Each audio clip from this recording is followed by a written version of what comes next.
Good evening, ladies and gentlemen. Thank you for joining us on the Village Radio Talk Show. It is so good to be with you another day. Today is a very important day in my life. Um, Today is December 4th, and I just realized it just now as we were speaking.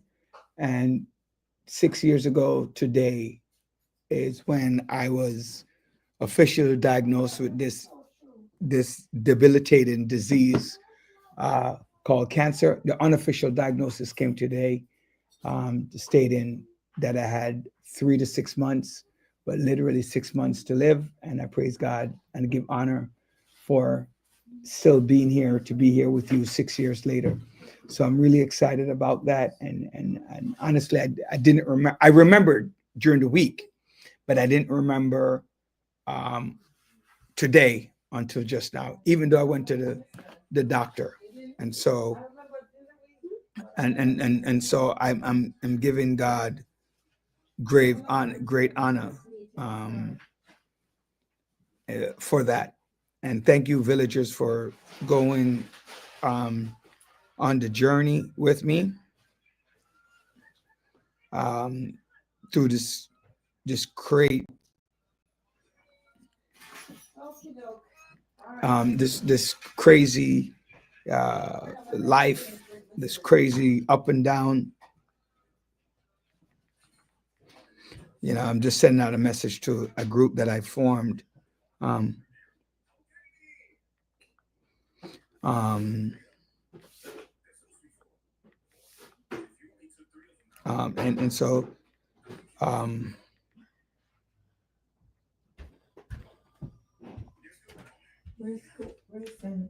Grayson? Right. So it is indeed a pleasure. Trust me, I am. I just came back from the opening of a restaurant called Hide and Seek, and at Hide and Seek, you know, I was just. I guess I just was giving honor to God for just being around and for His goodness, not even realizing that when I was giving that talk, that it was actually today is the 60th anniversary. I literally, that tells you how much I believe that the hands of God is guiding me and helping me and providing for me. So again, each year I always miss a name, and people get upset, but I'm trying not to miss any names today. So first, I want to thank my family, right? My immediate family, my nuclear family, my wife, my kids, um, all of them. So I want to thank them first and foremost. Um, Second, I want to thank my extended family, all of my cousins, all of my aunts, um, and obviously my mother, my father, who they fly up here from Georgia when whenever they can. Sometimes they stay long, sometimes they stay short, but they're always, you know, looking out for me. I want to thank my aunts, my uncles, the family. I'm not going to call any names because the only name I'm going to call is my wife Garcia, my mother Zona, my father Linton. Um, I'm going to definitely call those names. My kids, Christian Carter, you know, Grayson and Cooper, they're also just phenomenal. Um, Cooper, my most loving child, if he sees my face and he looks up and he goes, "Daddy, something wrong." Grayson, he is my most emotional child. When I tell him what's going on, I definitely don't hide anything from my kids. Um, it's not my habit. Although sometimes people say that I should, I don't. I I tell them exactly, what is happening. And Grayson's, like really dear. Christian Carter are ready to take me someplace when I want to. Stefan, when I call upon him, when I call him on the phone, usually to help me build up some energy because he's going to make that energy rise. That's just my son Stefan. I love him dearly. My firstborn, um, the father of my two grandchildren. Who, whenever they come over so rarely, just hint, Stefan. And they come with so really, it's always a pleasure to see them. My cousins, my aunt, I said I wasn't going to call in the names, so I'm not going to. But they're good. And I have some really, really good friends. Um, uh, one of them is, one of my very good friends, my brother, Jermaine. Boy, we fight. Oh, we fight. We fight all the time. But you know what? 100% he's there for me. 100% he's there for me.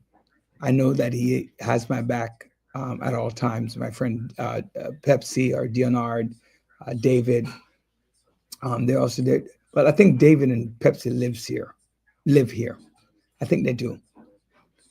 You know, I Pepsi walked in yesterday and he goes, "Long time I haven't been at my new home. Long time I haven't been at my home."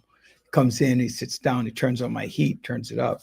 You know, it's great. Some very good, but I'm just telling you, you guys, the pastors, everybody who's praying for me, the all of these things are so supportive of my existence, right? Um, but I got to tell you one thing of importance, ladies and gentlemen: family comes first. All right, family comes first. Well, outside of God, that is, right? And so I appreciate that. I'm getting the mic. So let's get started. There are so many things that are happening. So we have the judge dismisses case against James Comey, Letitia James. That's a big deal. Appeals court upholds disqualification of Alina Habba as U.S. attorney for New Jersey. GOP moves to scrap dual citizenship, warns of divided loyalties. Trump administration seeks detailed information on SNAP recipients from Democratic states, including Illinois. Trump accuses Democrats of seditious behavior, punishable by death, for urging military to ignore illegal orders. Trump attacks Somali immigrants. Tension boil over between RFK vaccine advisors and Dr. Scoop. What's going on in Jamaica, and TPS, possible TPS for our people from hurricane disaster living here in the United States. Also, Luigi back in court, looking to get his case thrown out because of illegal search and seizure and coerce admission of guilt. I coerce admission of guilt from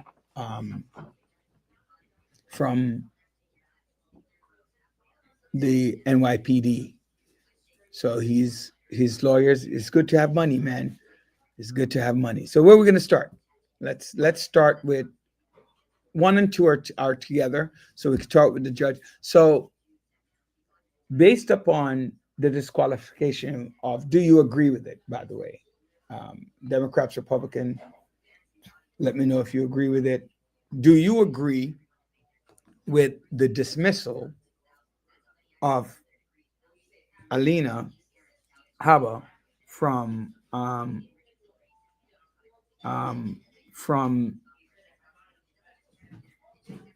the DOJ, that she can no longer pursue the case against James Comey and Letitia James, right? So the court basically states that because she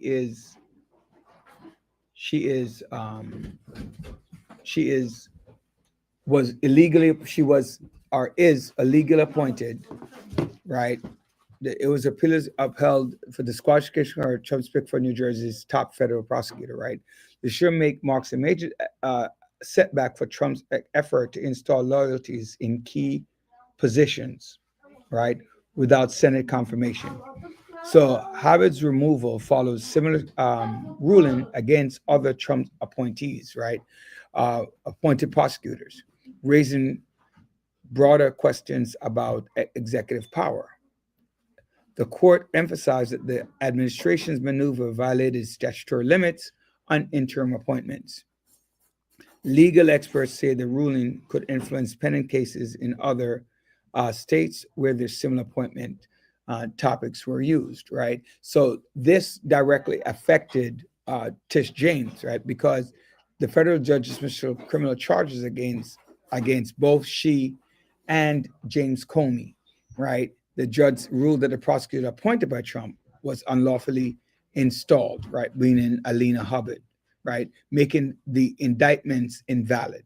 So these cases were part, and they are thrown out with prejudice, right? If John was here, he would be able to explain that further, but basically means that they can't be tried again. And obviously, these cases were part of Trump's broader effort to target political opponents through the justice system. The dismissal represents a significant setback for Trump's attempts to use federal prosecution for political retribution. Legal experts say that underscores the importance of proper appointment procedures. So the combination, so basically, ladies and gentlemen, for those of you who are understanding it for the first time, is that the combination of a legal appointment and the charges and political retribution that he's looking for immediacy is now gone, right? So now he can't get anything that he want from the justice side. And the question becomes, for me, if you're elected, right, are you going to wage a war against your opponents, or are you going to take the high road and say, I am now the person in charge, right? I'm now the person in charge. And so whatever they did, ha, ha, ha, it didn't work because I'm here and I made it. What is the point of political retribution? That when you're searching, right? In my mind, you're searching for behaviors that you want to disqualify, right? To disqualify individuals from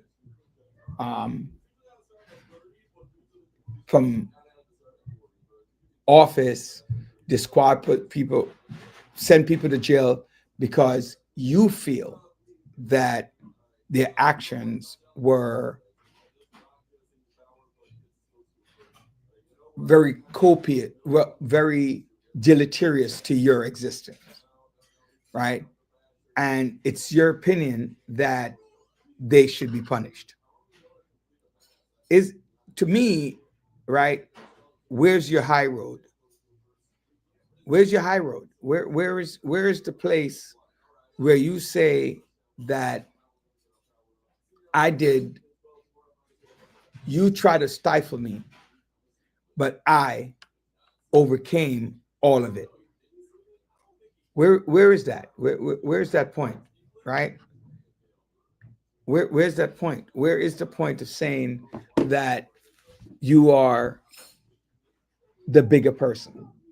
So now in this case, it clearly shows that President Trump's anger to hurt government, to hurt individuals, was politically motivated and it was rushed. So many cases that may be valid, right? Many cases that may be valid is now going to be voided, right? So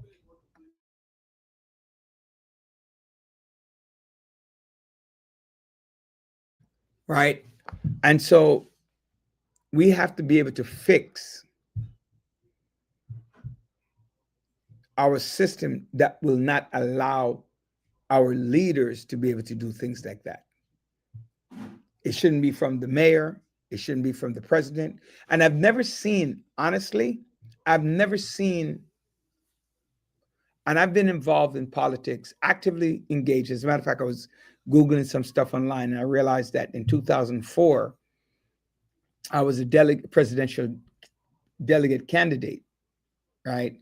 I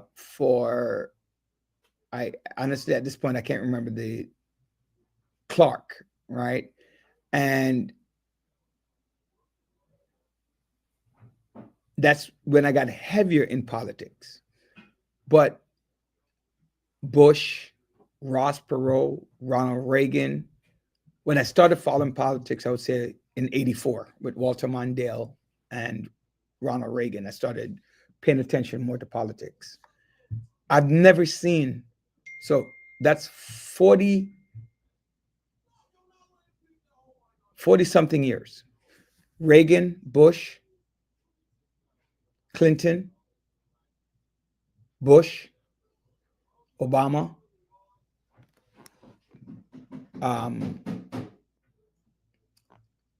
Trump, Biden, Trump. In 8 presidencies, I've only seen Trump make a media effort to go after his predecessors and his political foes. There could be no love lost, but I didn't see it from any Republican or any Democrat. So it's like he's using the office for his personal gains as opposed to using the office. And to me, that's problematic. I don't think that's what the office should be used for. I think the office should be used to further,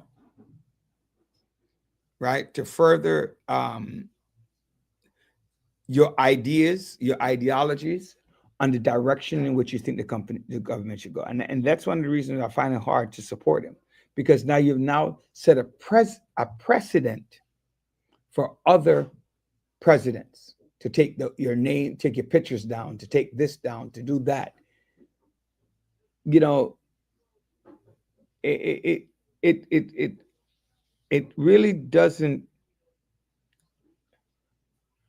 Well, for you, I mean, you got voted in pretty soundly. So I guess for people who support you, right? For people who support you, it works. But for people who don't, I don't know. Because now you've been made a public laughing stock.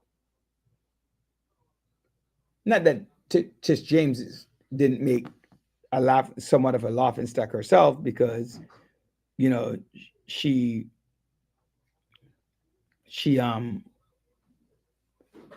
went after President Trump, 34 counts, and he got one of the largest number of votes to be president, the second largest number of votes in the history of the presidency of the United States, the second largest number behind Joe Biden, who he beat. He beat Kamala Harris. So that's a problem. So we need to start learning to fix our system of government, because what is happening is not right, it's not fair, and it can't work. So that's a problem for our government and our government history. So Luigi Mangione,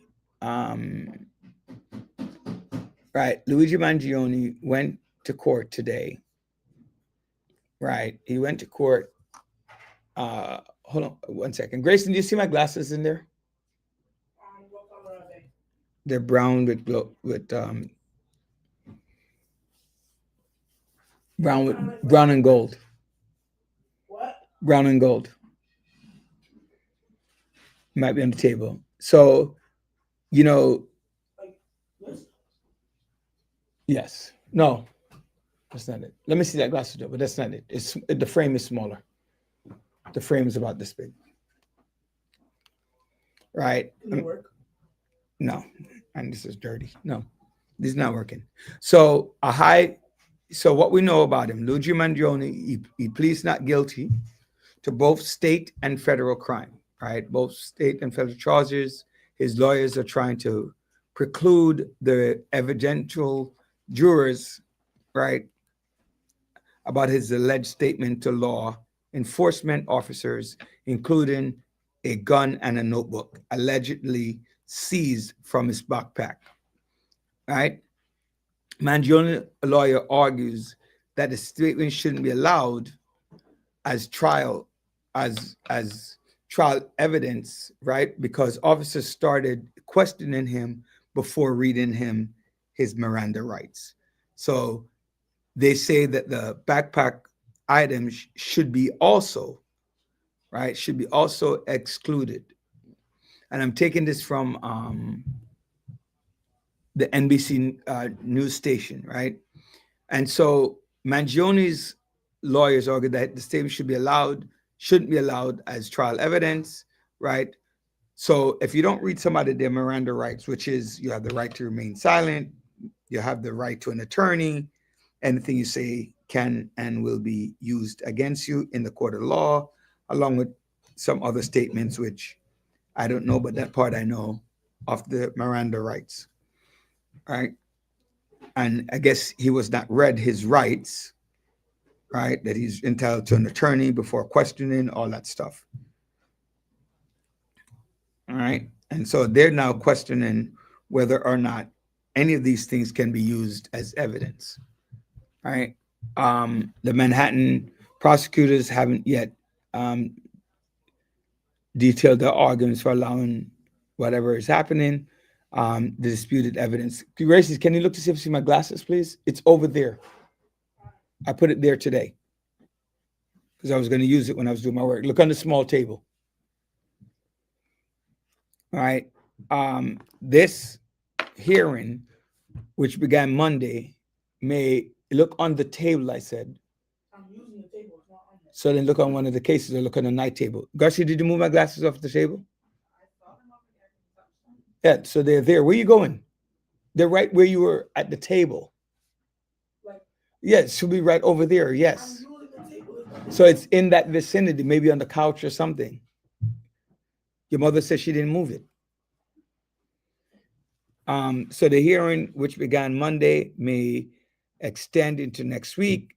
Applies only to the state case, but it gives the public an extensive view of some testimony, video, and 911 audio and other records I don't see it. relevant to both that and the federal case against him regarding Brian Thompson's death. So, ladies and gentlemen, I look at this for a number of reasons. The world can see that he shot him in cold blood. The world can see it, right? You sit there, you saw it. He came on, pulled out his gun, and he shot it. What the world can also see is the effect of money, right? Why is it important to have money?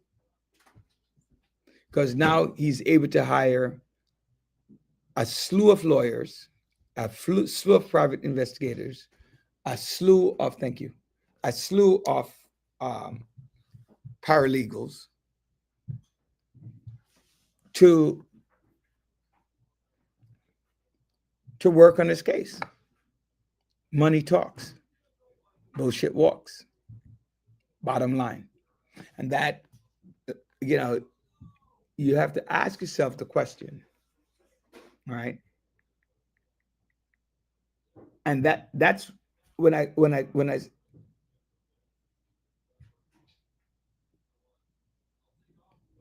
Benev wrote Luigi Mangione, a lot of evidence. Let me see.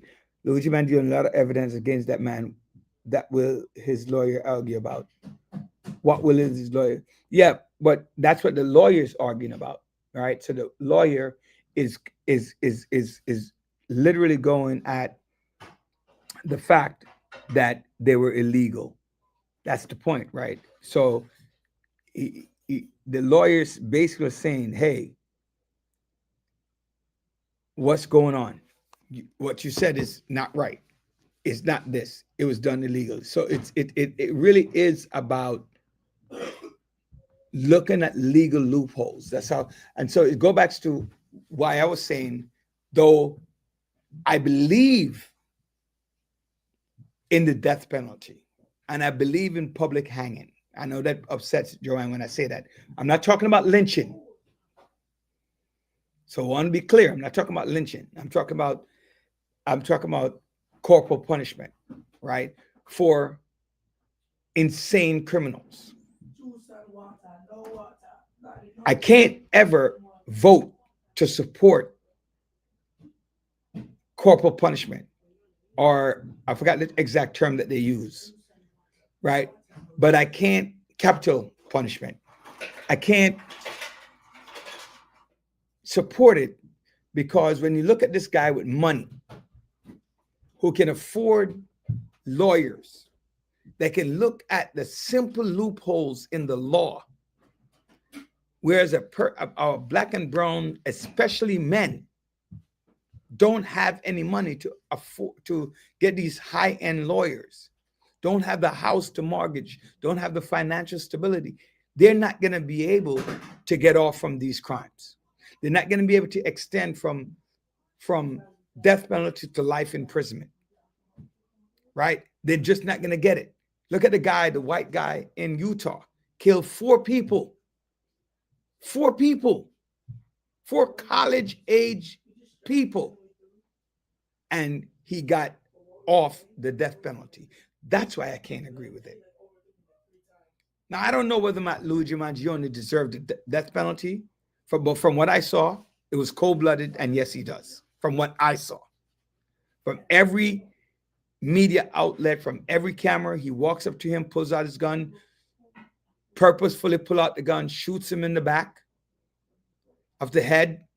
The gun sticks and he shoots him again, kills him. You didn't shoot to maim him. You didn't shoot to do anything. You shoot to kill. Target practice. Like you're practicing in your backyard, shooting at cans. Right? That's what they look like on all of those things. So it's you know, what is America coming to? Right? Fair trial? No, that's not a fair trial. Brian Thompson didn't have an opportunity to have a fair trial by his peers to know that he's robbing. Hey, I don't like insurance. I was actually talking about it today. Right? I don't like insurance. Like, I don't know if any of you, you know, segue into very quickly that New York State is now pushing to increase, not pushing, they will increase tickets. The value of moving violations will be increased. So and the suspension of license, to gain the suspension of license is also increasing, because now it's like they're forcing you to take the buses, they're forcing you to take public transportation. So what does the state say? Instead of 11 points for your suspension of your license, it's now 10. But hear this: speed limit within 10 miles of the speed is 4 points. One cell phone is 6 points. So if you get one cell phone and one speeding ticket, your license can be upheld for suspension. Right? Now, they make the speed limit 25. They give you camera tickets. Now they're going to place police cars to give you a speeding ticket so that you can get rid of your license. Right? So now you obviously it's going to help Uber, is going to help Lyft, and the likes. But that's just crazy. Right? That's just 2 examples of how it, but there are other tickets that's going to go up. The time to get this is now longer. right? Suspension is going to be longer. That's all of these things are highly inappropriate for what's going on in America. All right.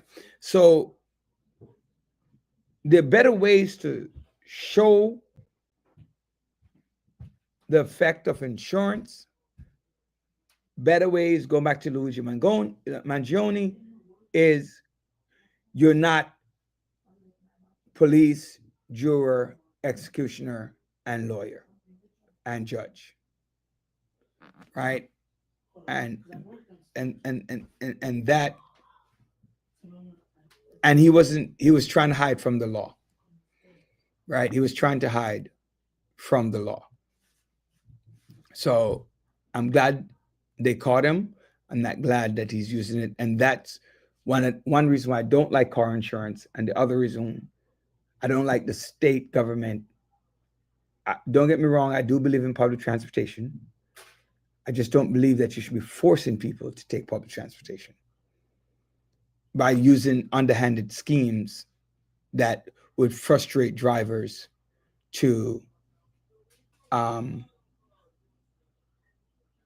take public transportation or jack up the insurance. I got into a car accident in July, right?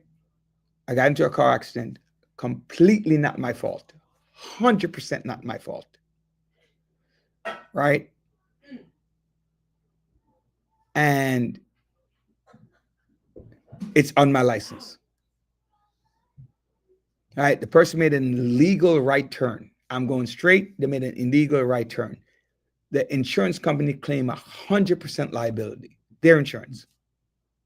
Yet still, I can't. That's still my insurance. It's on my license that I was part of an accident. Why? It should not. Yes, it might be there, but it should not have any effect on the payment of my insurance, which it does. I made 2 claims in the last 3 years. None of these claims were my fault, but because they had to pay up money, they have to recoup that money by increasing my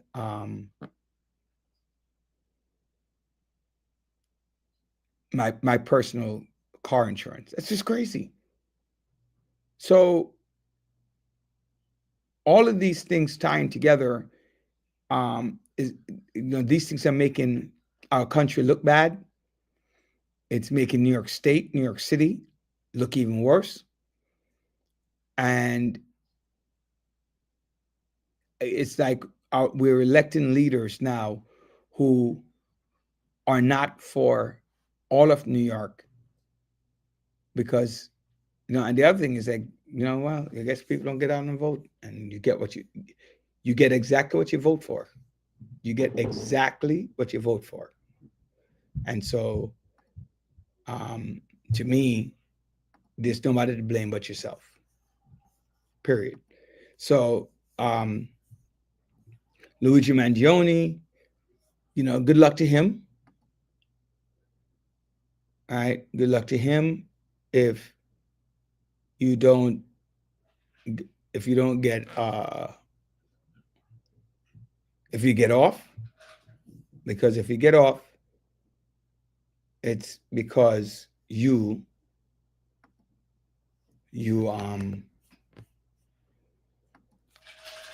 did your job behind Grayson, behind the right lawyer. So, what's next on the topic list? We have a few more minutes. People, you can call in, text in, let me know.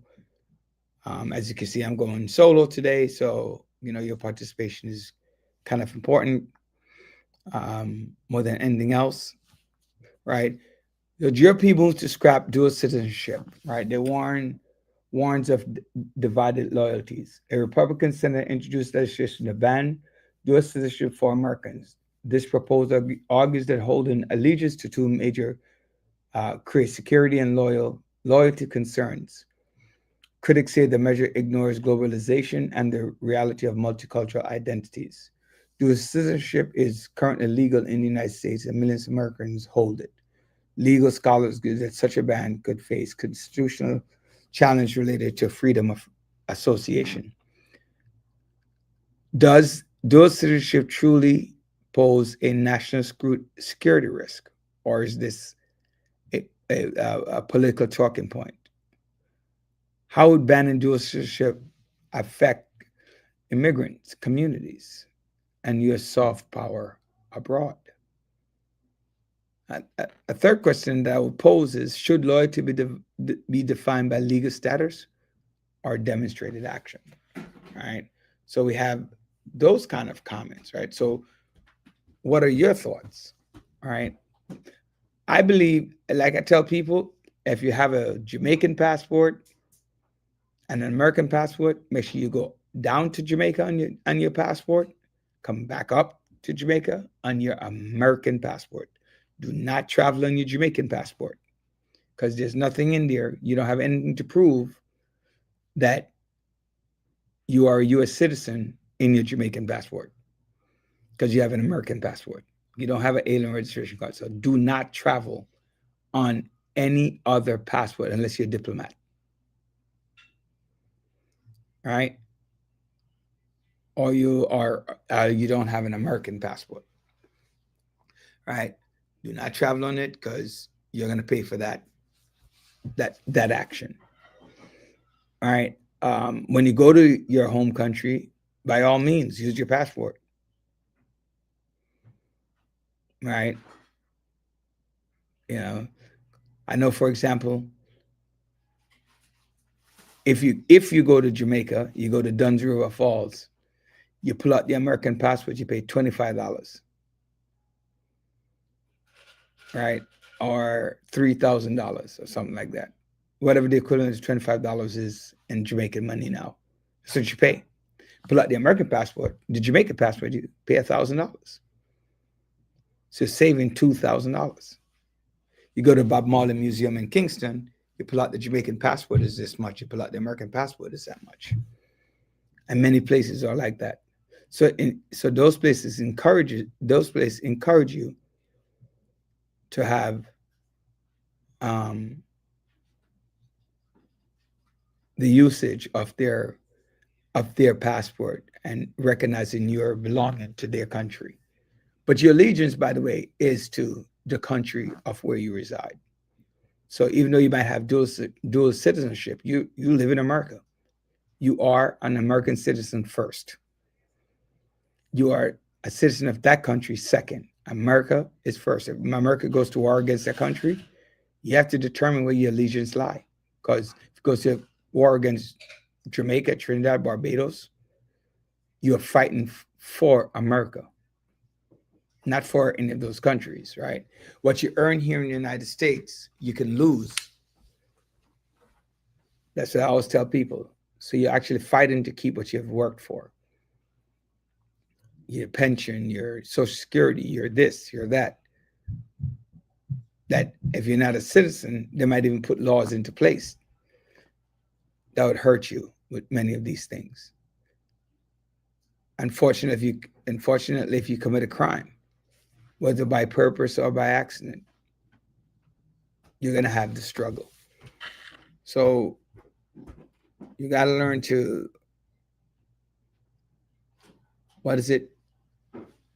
know where your bread is buttered. All right.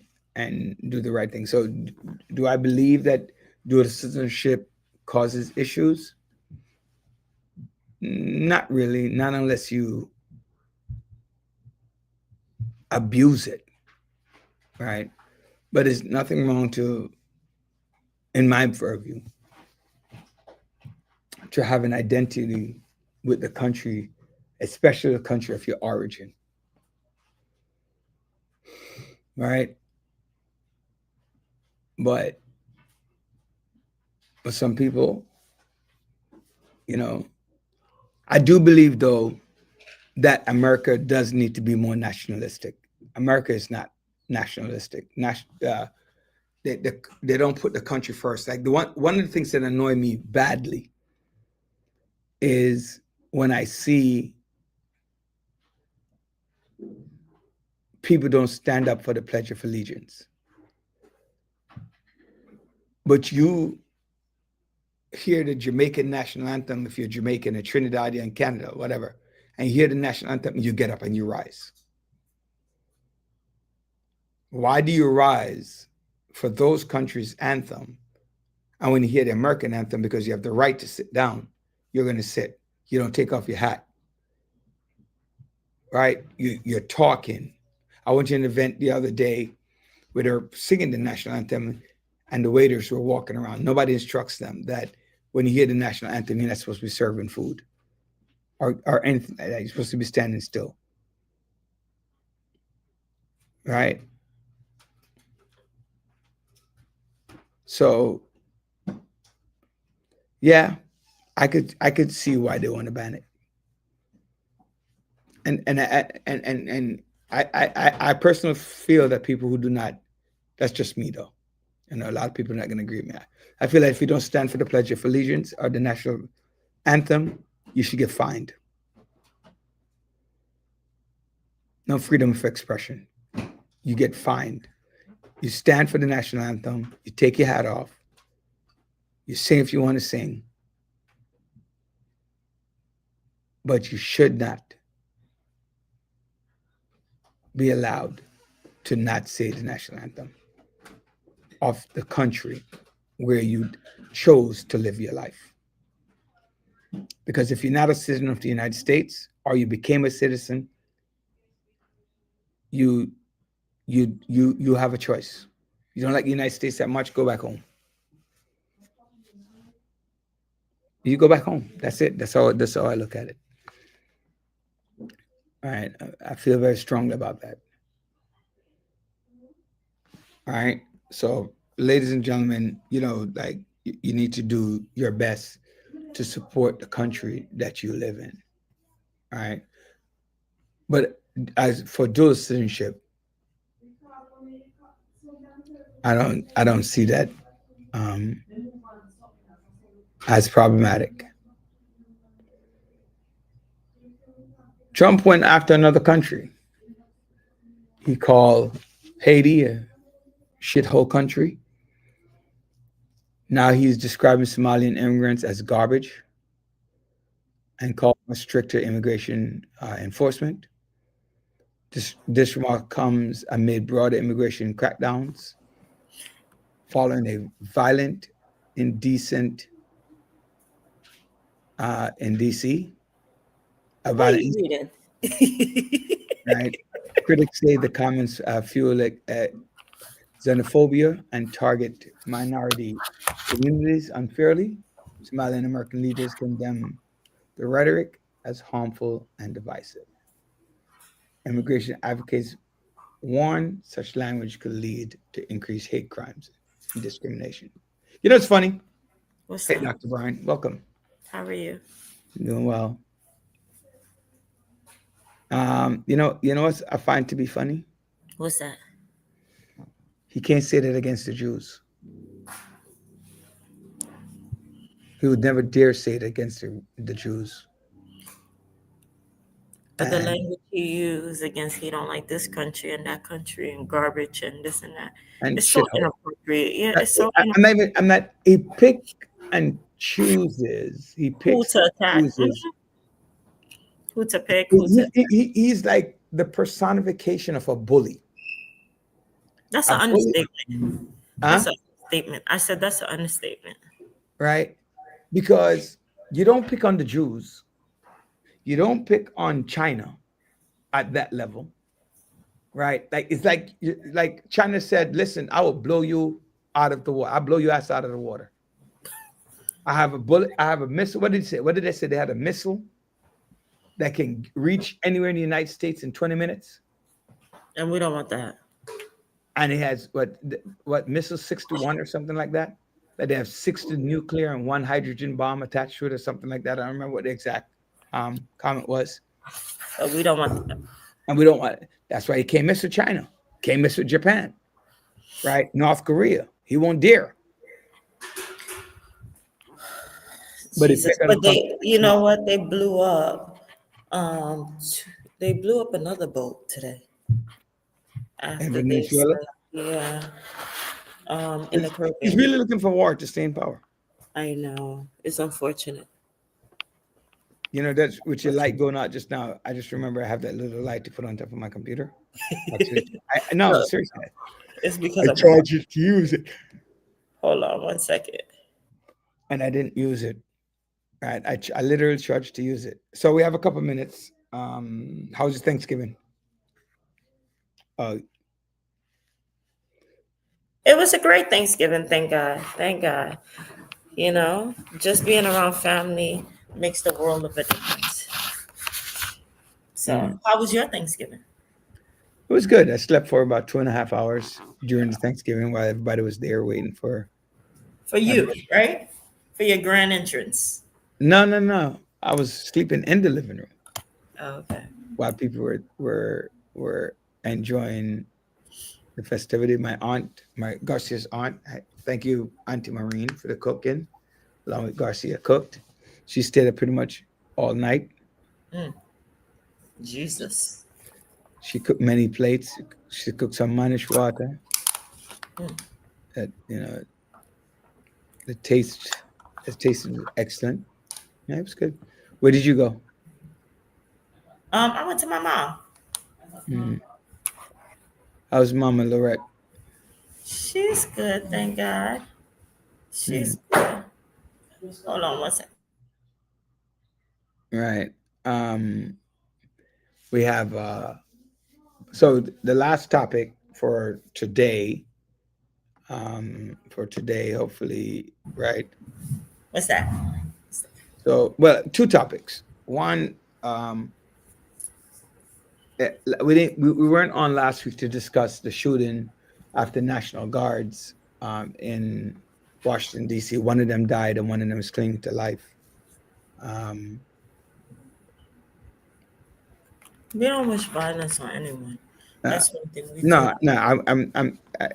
I think the guy that did it. I like, I know I spoke about it earlier that you don't like when I talk about the death penalty Yes, I and my do. views on certain things, but this is one of those cases where I believe he does deserve the death penalty. That's another example. But I said earlier, but you missed it, that I don't support the death penalty, not because I don't think people deserve it, but I think of the unfairness of it. That's why I don't support it. Not that I don't believe in it and that I wouldn't want it. If it was going to be fairer, then yes. But what I didn't like is What's that that? President Trump politicized What's that? the situation by saying because He blocked every immigration, every place that's no, not that well, not just that, I should say, but the fact that he said we need to go back and check all the immigrants from Afghanistan that came up under Joe Biden. And But here's the thing: he's the one who approved the guy. You understand? But yeah, otherwise, but it's. but hear the rest of the funny thing about this. Here's the funny thing. What's funny about it? Many police officers have been killed, shot, hurt, maimed. None of them are Afghani.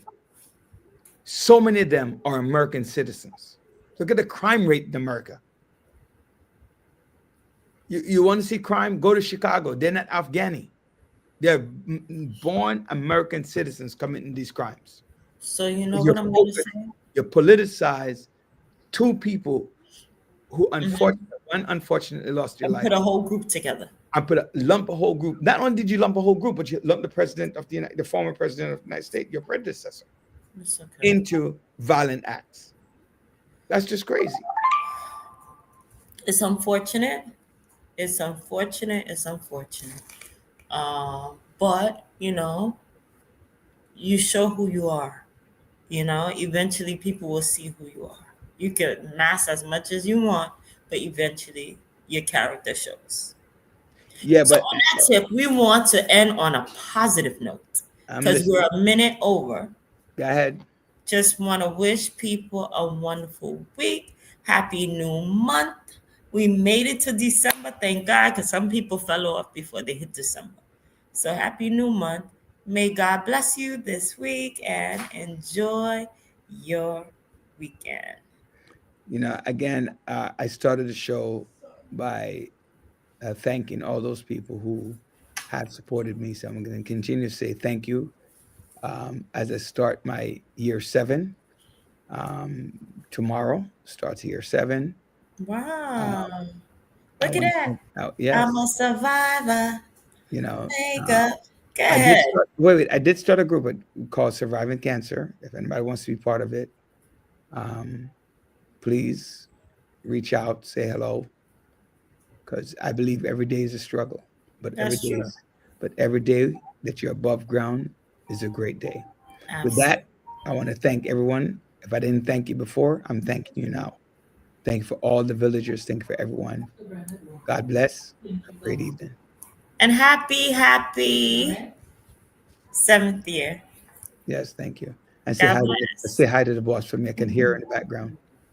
Oh, she's Both of not there. you are still there? She's not there. I'm there with somebody else. Oh, okay. Good night. All right. Good night, ladies and gentlemen. Enjoy your weekend. Okay, bye. Anita, I actually